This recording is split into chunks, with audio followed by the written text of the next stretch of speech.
I'm not selling tickets to heaven. I'm not offering miracles pulling out gold chains from the sky or something like that. No miracle, no tickets to heaven, no anything. Why do you think they're gathering? Because I'm giving them dope. I'm giving them dope. You're No, selling listen. drugs. I have a question. Never taken a sip of alcohol, right? Huh? You ever taken a sip of alcohol? I don't need to because I'm always drunk. Ever smoke weed? I'm always stoned, you've not seen my eyes yet. I know that. So straight edge. But I'm wondering, as a fellow person who's curious about life to the highest degree, or as you would say, seeking, how have you not had the desire to try? See, you are living in Los Angeles, you think that is where life is. No, sir, I don't. I'm from Ohio. Okay. I heard a lot of overdoses last 2 months. Yeah. So, see, you are living in a certain society, you think this is the only way to explore. I came up in a place where I made sure I'm not influenced by anything, either whatever the religion around me, the family around me, the community around me, the politics around me, I made sure none of those things influence me. If nothing influences you, I keep telling people, see, I'm absolutely uneducated. They think uneducation means not going to school or college. No, uneducated means you did not pick up any ways of anybody's. You're simply the way the life is. Because your life, everything else is assumed. If you have experienced the nature of life that you are and the source of life which is also throbbing within you, why would you try picking up leaves and weeds, huh?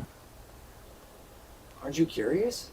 I know what you know through the weed, I know a million X over that within myself. So why will I be curious about something like that?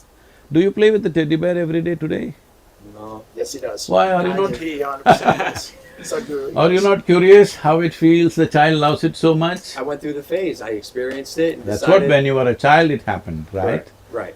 So I'm saying I grew up when I was 4.5 years of age. But even like the nature of psychedelics and the mind-opening experiences There that we are… have. That see, doesn't- right now, these 11 million volunteers have gathered and nearly 1 billion people are in one way or the other touch with us. See, I'm not selling tickets to heaven. I'm not offering miracles pulling out gold chains from the sky or something like that. No miracle, no tickets to heaven, no anything. Why do you think they're gathering? Because I'm giving them dope. You're No, selling listen, drugs. listen, no, don't Real stop it dope. there because it'll be dangerous.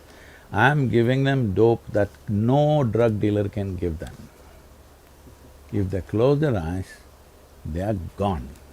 I know you're big on semantics. Huh? So semantics? It is not semantic. Well, you're saying dope, and it's not actually dope. It's not weed. So what is it that you're selling? Like, what is your mission? What's your… Well, there is a lot of scientific research which says there are millions of cannabis receptors in your brain. You think they're waiting for you to smoke weed? I don't know. But they are there, that's a fact. So obviously, the system must have something to provide that possibility within the system. It is not that you have to go and pick something somewhere, it is here, because this is the greatest chemical factory. If you knew how to manage this, you wouldn't be in the back streets. You would make it happen here. Getting high off life.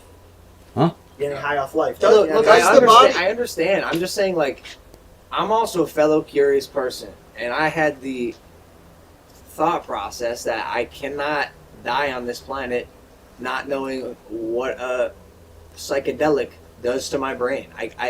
I've refused. That's something I wanted to try before I died, and I did. And I'm just wondering, from a fellow person who is seeking, how that See, doesn't titillate you in some way. see, the thing is this, right now, we are all sitting in the same place, breathing the same air. Probably we eat similar food.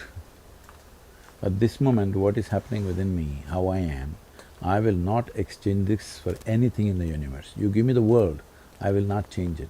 That's how big it is. If that's happening within you, you won't go pick wheat, that's all I'm saying. Okay, so I'm lacking. So I'm curious because I'm lacking. Because you No, don't if have- weed or whatever else gave you a little experience, you must understand, weed cannot experience, it's you who experiences. Weed might have stimulated some experience within you. Whether it is stimulated from outside or inside is the only question, right? If it is from outside, it always has a flip side of negativity to it. If it happens from within, when suppose there was… see, people are drinking alcohol. If there was no hangovers, if there was no liver burning up, whatever, they would be drunk all the time. If you could be too fully drunk and fully alert all the time, would you do it? Everybody, I would advise them, drink alcohol, okay? Right now, that's all I'm telling you, there is a way where you can be fully stoned and fully conscious at the same time. I believe you. You're also much wiser. You don't have to believe everyone me, here. you just have to check out my life, how I live. But I'm saying that surely you are in your early 20s, and I know, like, you grew up in the 60s. So before you had the spiritual enlightenment, there wasn't a part of you that… Well, he said he aged at four. Four. 4 So years you- old. So you're saying that us intoxicated, we're at a level of here, but you sober are here, and you're teaching people that, and from your past conversation, you're saying that if you wanted to try it once to tell your body you could be here, that's fine, but if you're going to consistently take it here, that's wrong. You shouldn't be using a substance to get you to happiness. See, the choice is this. Suppose, let us say, the compound wall of this house is 25 feet tall. You've not seen anything outside of this, you always lived here, it was quite okay. But one day you went on a trampoline and jumped up and you saw there's a whole wide world out there. But for a moment and you came down. You again want to leap? This is addiction. You want to leap, leap, leap and have a little glimpse, little glimpse. So, what we do is, we don't put you on a trampoline because we know you will fall back. We teach you how to build a ladder. Nothing romantic about it, nothing exciting about it, building a ladder. You build a ladder, climb across the wall, the job is done. Why do you… What if I told you that acid made there be no wall? What if Huh? I told you that acid knocked that wall down into a pile of rubble that you never had to climb a ladder over ever again? That's not true. My question is why build the ladder if you never experienced the trampoline? See, the thing is, that's what I said. It is not because somebody tasted a drug or somebody has got some teaching, somebody believes in a scripture or in a religion that they're looking. It is intrinsic to human intelligence to be wanting to be something more. That something more, if it finds very physical expression, we call it sexuality. If it finds emotional expression, we call it love. If it finds mental expression, we call it conquest or shopping or whatever. If it finds conscious expression, we call it yoga. This is not decided by you, this is the nature of life, it wants to be something more. How you choose to… if you know only money, you're thinking more money. If you know only these kind of experiences, you're thinking of more experiences. If you know love, you're thinking of more love. If you know knowledge, you're thinking of more knowledge. Whatever you know, you're trying to hit the peak with that, right? How do you know you found the one? Love. Found the… How do you Found know the you one, a found the partner. one? The right The partner. right partner in life.